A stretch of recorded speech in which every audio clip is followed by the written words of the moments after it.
It's saying it's not going to be me. It's not going to be Sonoma. It's not going to be the ones you expect. God says, no, it's going to be you. You go get the bread. Where do I get the bread from? Hey, you go pray. It's called prayer. It's not called watching those shows. It's called prayer. You got to be careful this age we live in. It is infested with distractions. And we're wondering why our houses and our families are under such attack. It's because we are out of position. But when God puts you in a predicament where you are now responsible for feeding people, you got to be persistent. Got to be persistent. You don't let nobody hold you back from being persistent. You don't be polite when it comes to your soul and even feeding other people's soul. Don't be polite. And don't let people's problems deter you from being persistent. All things work together for the good of them. All things are of God. You go into this situation knowing that God has bread for you. Why? Because there are people back at your house that need to be fed. They need purpose. They need understanding. They need wisdom. They need knowledge. They need correction and direction. And they're counting on you. The answer. Be persistent to push people in their purpose. Don't just settle for less. Don't just settle for as is. Don't let fear say it's supposed to be like this, or this was meant to happen. You know, this is real. You can pray those little weak prayers all you want, and ain't no consistency in that. Oh God, you know. Come on, man. Now lay me down to sleep. It's not gonna work. You got to dedicate time the best you know how. Exchange your flesh for the spirit.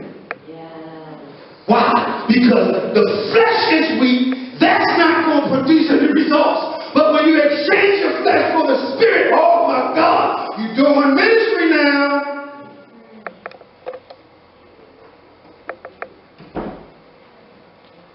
The spirit is willing to accommodate you. It's real. This is real. Got to be persistent.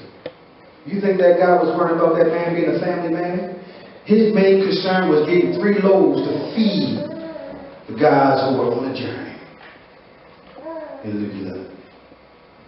My concern is about appetite. People getting spiritual nutrition.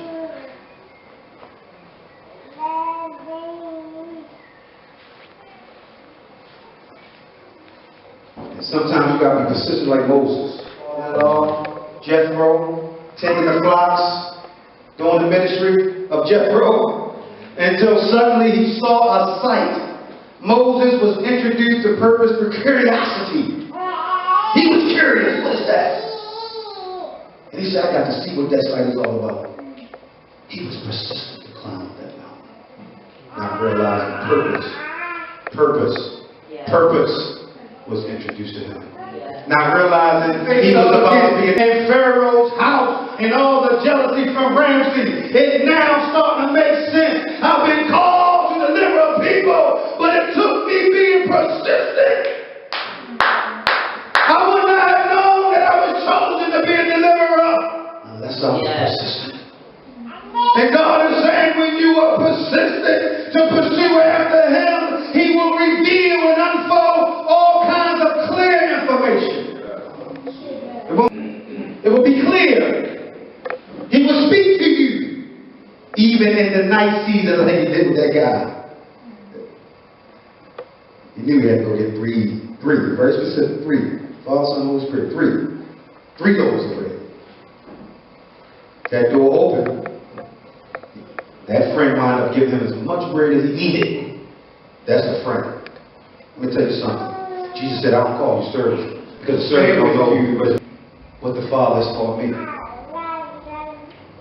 Being a friend to Jesus get you in touch with the Father's information.